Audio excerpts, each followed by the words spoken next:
Okay, we are about to open our 7th session.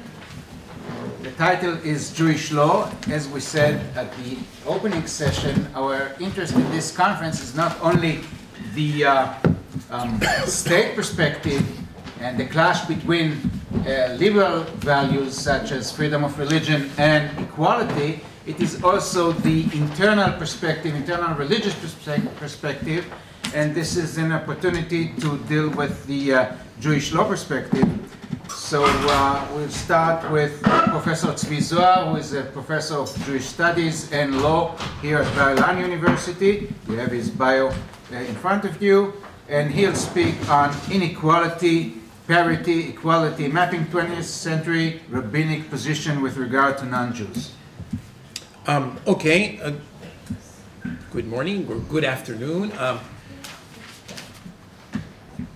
Looking over the various titles that have been presented here until now, we see that they have been dealing in various ways with the legal system and the legal system's attitude towards religion, religious equality. What does equality mean? Like we had in the recent session, should the legal system be into the job of determining what is religious, what religions think, or that's something privileged? And in that sense, what I'm doing now, I understand that also Susan will be doing that, is to look into how religion regards equality, to what extent religion or religious thought or religious leaders think that of equality between, in my case, persons belonging to the religion or the religious group and persons who do not belong to that religion.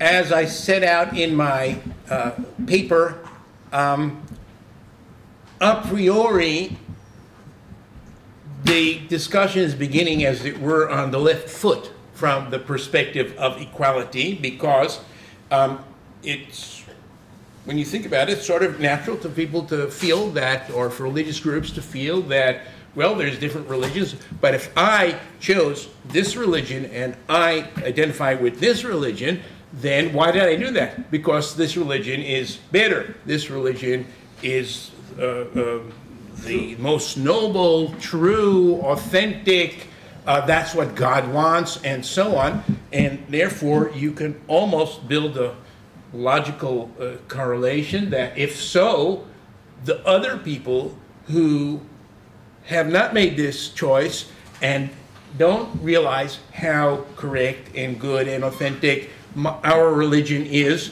they are lesser. They are not equal.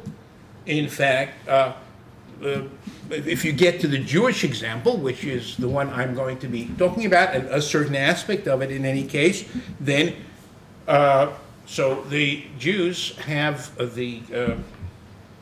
in the Bible, in the book of Exodus, that God made a covenant with the Jews, with the Israelites. And why did God make a covenant with the Israelites? Well, so we can say, well, maybe it was because he recognized their great qualities. And that's why he chose them to make a covenant with them. Well, if so, if God recognized the great qualities of the Jews, that's real evidence how good and great the Jews are. Conversely, one might say, well, we don't know why God made this choice. Maybe he flipped a coin. But once the choice was made and God made a covenant with the Jews, ipso facto, by the fact that they are now in a covenantal relationship with God, this makes them special and better. And if he chose them, then now they are the choice of God. And okay, so it begins out the discussion of whether, from an internal Jewish perspective of tradition, we can speak of equality vis-a-vis non-Jews. We're beginning sort of on the left foot from the perspective of equality, because the default assumption would seem to be that no. Okay. And what I'm going to do here is, I did in my article, And what I have here in my presentation are basically quotations which appear in the article, but just to save you the need to always refer to that, I'm going to sort of present a mapping of various positions and thoughts by 20th century rabbis on this issue with a spectrum, okay? So it's not going to be surprising to you to see that even within a certain limited set of rabbinic authors, there's a very wide range of views on this topic, which will lead us to think that correctly. I believe that there's not the Jewish position on this issue. Although there's only a few million Jews in the world, there's quite a few Jewish positions on this issue. And in fact, the ones that I'm going to be presenting are specifically from a certain range of Jewish rabbinic figures who I am especially interested in my research, which are Jews from non-European countries. Okay, and in modern times, in ancient times, in medieval times, the majority of Jews were from non-European countries. It's a modern phenomenon that the majority of Jews were in European countries, and somehow because of this, when they came to the United States, for instance, from Europe, the Jews, okay, in America you can't talk about what is your religion, but you can talk about race. Race, that's good. We can mark you by race, and in the United States, Jews are considered white, Caucasian. Now, historically, that really doesn't make sense, as everybody also walking the streets of Israel can see. But, okay, so the Jews are identified as European, white, Caucasian, but the ones that I'm going to be talking about here are rabbis from North Africa and the Middle East who don't fit that at all. And so we're going to be I'm going to be walking you through a range of positions on this issue, from the most radical negative to the more and more positive, okay? And so the question is, should rabbis instruct and teach Jews that according to Judaism, non-Jews should be regarded as equal? And this is intended to exclude whether rabbis should say that, look, whatever the religion teaches, we're living in a democratic state, we're living in a state that recognizes equality, and therefore under the general principle of Jewish law that dina de malchuta dina, the law of the land, should be respected, you and we should treat everyone as equal. Okay, but that's saying that, okay, it's an external force or recognition or legislation. No, I'm not talking about that perspective, but about from internal Jewish sources. And here is the most radical negative position. Rabbi Ovadia Hadaya, born in Aleppo, came to Jerusalem, a very prominent Kabbalist. He was the head of Yeshivat HaMekubalim Beit El, which is like the great Kabbalistic institution in Jerusalem. This existed for several hundred years. He was also a judge and a high judge in the Israeli rabbinical court system, because he was a very learned scholar in Jewish law. And when he was asked by someone, he responded the following: God created one in one in symmetry, Adam of holiness and Adam of no goodness. The people of Israel are of the aspect of Adam of holiness. The source of their souls is from under the throne of glory. And the other peoples are from the aspect of Adam of no goodness. The other side, Sitra Achara, their souls are not from the aspect of holiness. They are from the other side, animal, beastly souls. Okay, now this is very clear. Now, he didn't invent this. He didn't invent this. This is real heavy Kabbalah from the Ari, who was a 16th century scholar and mystic, who has this very clear ontological clarification or definition of reality. Okay, this is the type of things that many people, Jewish people, maybe rightfully, are embarrassed by. But here it is. Yes, it exists, and whole schools of thought support this view. And obviously from this respect, not only is we're not talking about equality, we're talking about a sort of opposite It's not, okay, the Sitra Ahra, the other side, okay, I tell my students, that's like Voldemort.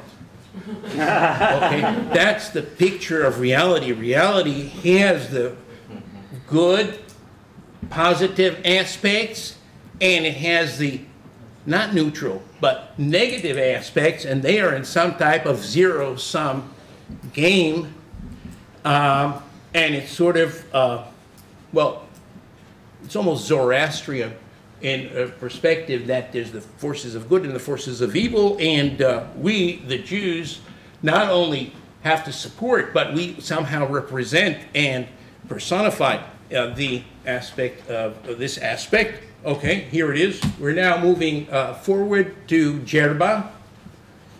Djerba is an island off the coast of Tunisia.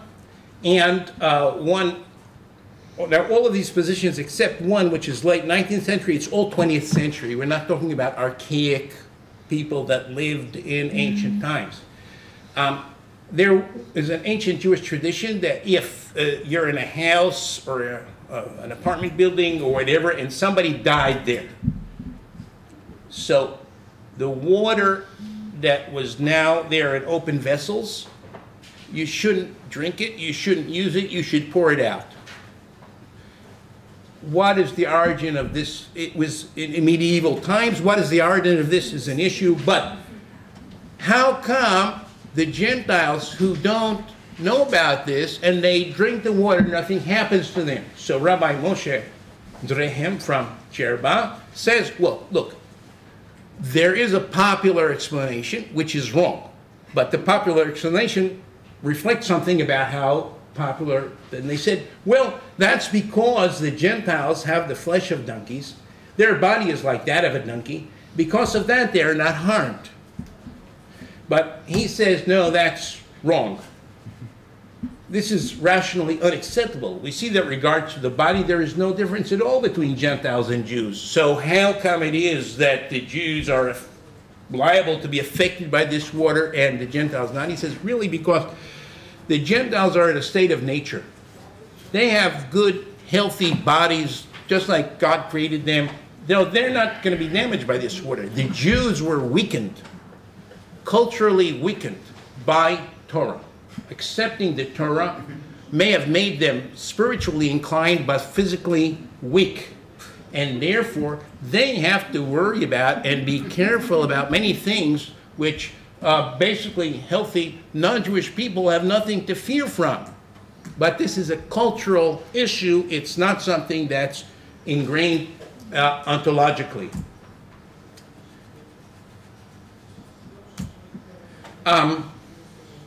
Rabbi Joseph Massas, who was born in Morocco and served for years, 2 decades in Algeria under French rule. Algeria was considered part of France. People living in Algeria could be citizens of France if France agreed. And because there was a Jewish lobby in France, the Algerian Jews got French citizenship. And they were voting in the elections. And in the interwar years, between the First and Second World Wars, the politics in France were highly contentious. And there was the monarchists who were more conservative, and there was the Republicans and the socialists, and they were in really tough conflict. And the Jews naturally tended to support the Republican socialist views rather than the monarchists, because the monarchists were in favor of church and so on, and the Jews were not accepted there. And in one of the elections, the Jews who had basically supported the Republicans, and the Republican side won, and they were participating in demonstrations in favor of and for victory parades, and the authorities in Algeria were very concerned that under these issues, and there would be anti-Semitic attacks against the Jews. So they called upon Rabbi Massas to speak to the Jewish Congress, and he said, look, first of all, in general, this attitude of yours to act disparagingly towards people that lost the election, that's not according to Jewish tradition. According to age-old tradition, 3 central Jewish traits are mercy, shyness, and loving kindness. And this should be extended towards all human beings, and therefore the fact that the poor monarchists lost doesn't mean that you should be treating them this way. He said, however, your basic assumption that because of the French Revolution and that you got French citizenship and equal status under law, that means that in real life you're equal. No, you're less than equal. The world is like a frothing sea. And this is a quote, all the nations are like powerful waves. Israel passed between them on a rickety boat made of rotting planks. Therefore, they should bow their heads to give room for the waves to pass. If they do so, they survive. If not, the waves hit them with great power and they drown in the sea. Now, the waves here have nothing against the Jews. That's the nature of reality. Politics, world politics is a matter of conflicting forces, and he goes on to say, by you, you're Frenchmen. By the Frenchmen, you're not Frenchmen. Okay? Watch out. There's an internal conflict between Frenchmen, Republicans, and monarchists. They know that they're both Frenchmen, and they're fighting it out between them. By you to mix in, that's not what Jews should be doing. You have to realize that really you're weak, and not think that you can do that. So in that sense, there's a sort of sense of apprehension, okay? You have to realize who the sides are and be concerned about this. Rabbi David Cohen Scully, who also lived in Algeria, he was the rabbi of the province of Oran in western Algeria, writing after the First World War was, now the First World War, although people, we're now a series of conferences, we're speaking about 100 years since the beginning of the First World War. The First World War is a very drawn-out affair with trench warfare, hundreds and thousands of people getting killed in trying to advance 2 miles into the enemy territory. Terrible. And what's worth bearing in mind is that just before the war ended, the German armies made a very successful deep incursion into France, and they almost reached Paris. And at that point, for some reason, the German general staff suddenly looked at the map and they saw our armies are overextended and about 1.5 million soldiers could just get cut off. And they said to the Kaiser, we have to plead for an immediate ceasefire. And so the war ended, from public opinion, surprisingly, just when it seemed that there was going to be a German victory. And this caused many people at the time to see this as a great miracle.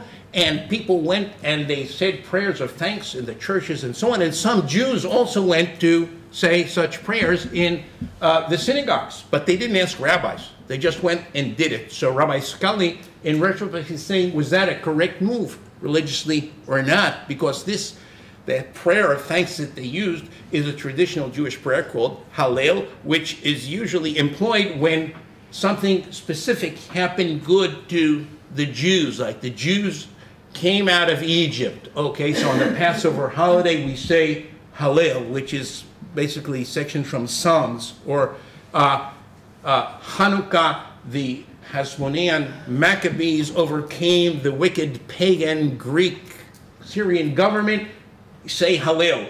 But here, some people said, this is a general human thing. Why are Jews saying these prayers? And Rabbi Scully goes into a whole description basically of how Jews and non-Jews together were all facing the difficulties and hardships and suffering of war. And this is a common human fate that they were all undergoing as human beings together. And therefore, and he has a very extensive literary description of this in his responsum. And at the end he says that don't think, therefore, that it's only when things happen specifically to Jews, qua Jews, that they should give thanks to God. All human beings should do this when they have a common issue together, but each group will do this in their own parlance, in their own religious tradition. So the Christians will go to the churches and the Jews will go to the synagogues, and each one should give recognition to God for that. Rabbi Abdallah Somer, he's the only one from the 19th century, was writing in the wake of Ottoman legal reforms. In medieval times, okay, theoretically on Shabbat, the Sabbath, you're not supposed to put out fires. So theoretically, if your house is burning down, you should get out so as not to endanger your life, stand by quietly, and watch your house burn down. It's only money. In medieval times, certain rabbis said, no, you may put out the fire, but you may extinguish the fire, because if you don't do that, the fire might spread to the houses of non-Jews, and they will accuse you of burning down their house, and there will be a pogrom, so it's a danger to Jewish life if this happens. Rabbi Somir said that may have been true in medieval times, but now relations with Jews and non-Jews are different. In our times, Jewish life in exile has been sweetened, especially in the cities of Europe, and also in Turkey, where there were legal reforms granting equality to the various citizens. They will not cast libel upon us if a fire happens to break out. No one will raise his voice to say that Jews started the fire in order to harm Gentiles. They have almost become as one people. Okay, kimat niyu le'am echad. And in this sense, he's expressing, this is an internal Jewish document, a feeling that under conditions of modernity, there is now a new sense of brotherhood and feeling of between Jews and non-Jews. Okay, I'll skip this a minute. Rabbi Yitzhak Dayan of Aleppo, writing in 1924, writes that, you can see also here where the Christians got it from, right? There is a Jewish vocation to bring monotheism to the world. That's one of the reasons God chose Abraham and his descendants to bring the message of monotheism to the world. This is what it says in the Talmud. God did a good deed by Israel in that he dispersed them amongst the nations. It's true they were exiled according to Jewish tradition because of their sins, but they could have all been exiled to Alaska. Why were they dispersed throughout the world? So he says, well, this is because this will give maximum exposure to the world to know about monotheism. Otherwise, how would people know about this? Monotheism here, as you can see from the passage from Genesis, Abrahamic monotheism is to keep to the way of God, to do righteousness and justice, and therefore the mission of the people of Israel is to publicize this, and they succeeded for the fundamentals of the two religions to which most civilized, just a minute, civilized peoples adhere were taken from Israel's Torah, and he says, and therefore both Islam and Christianity are in that sense come from the Judaic monotheistic tradition, and in that sense it's the goal or responsibility of the Jews to benefit other human beings who are equally accessible and open to appreciate monotheism and the principles of righteousness and justice that should follow from recognition of God and his interest in ethics. Rabbi Chaim David HaLevi, who was born in Jerusalem and lived all his life in Israel, places or has a theological interpretation of 20th century historical developments as being of equal religious and moral value for Jews and non-Jews, and sees Jewish history and human history in the 20th century developing in tandem. The First World War led to the recognition of redemption of the idea that man should dominate man. The principle of self-determination was accepted by the victorious powers, and part of this was recognition also of the right of the Jewish people to be free from domination and have their own national home. The United Nations was established and had moral goals, and he quotes the preamble of the United Nations. And subjugated and conquered nations began to attain sovereign independence, that's decolonialism, and also the people of Israel then established its own state. So he sees the acquirement of a national self-determination and independence across the world as a positive phenomenon, and what happened to the specific case of the Jews is one illustration of that general trend. And he says this all is a reflection of the prophetic vision. Okay? The wolf shall dwell with the lamb, and the leopard shall lie down with the kid. Now, this is a Maimonidean interpretation. The simple meaning is that really animals will change. The animals, lamb, will change, and the wolf won't want to eat the lamb anymore. But Maimonides, who was a great medieval Jewish philosopher and religious thinker and legal scholar, said, no, this is a metaphor for the relation between the powerful and the weak nations.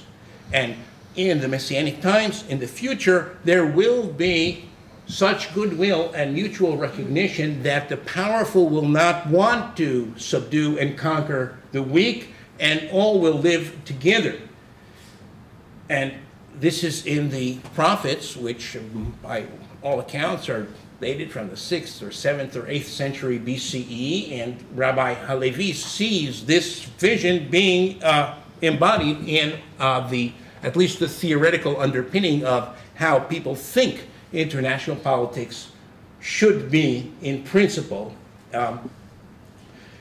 Okay, thousands of years passed until the nations appreciated the vision of Israel's prophets of old and sincerely strived to concretize these values in praxis. And this encourages us to believe that this tendency will continue in the future. Finally, my final quotation from Rabbi Ben Zion Uziel, who was also born in Jerusalem, to a Sephardic family that had their forefathers were expelled from Spain in 1492, and they moved to Salonika, which was then part of the Ottoman Empire.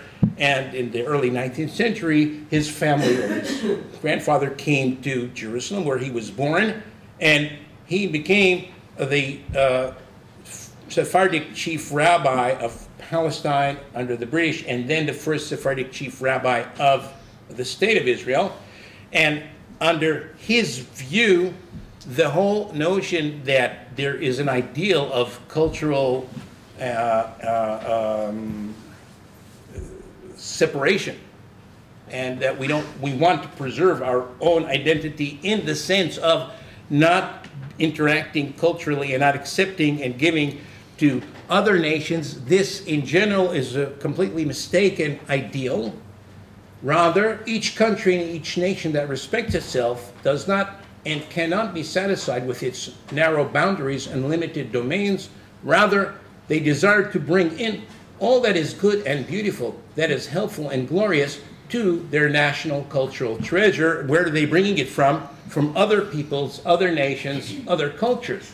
And they wish to give the maximum flow of their own blessings to the cultural treasury of humanity as a whole, and to establish a link of love and friendship among all nations for the enrichment of the human storehouse of intellectual and ethical ideas, and for the uncovering of the secrets of nature. So you can see that this vision or this religious ideal, to put it mildly, is quite different from where we began with Rabbi Hadaya, who said that there is the forces of good and the forces of evil, and the Jewish people are the forces of good, and they are ontologically different from the forces of darkness, and therefore there's a zero-sum game between them. And in this sense, I hope that in my presentation I have given some indication of the range of internal views of within the Jewish tradition from the Sephardic rabbis, what should be and how Jews should think of the relationship between them and other peoples and religions. Thank you.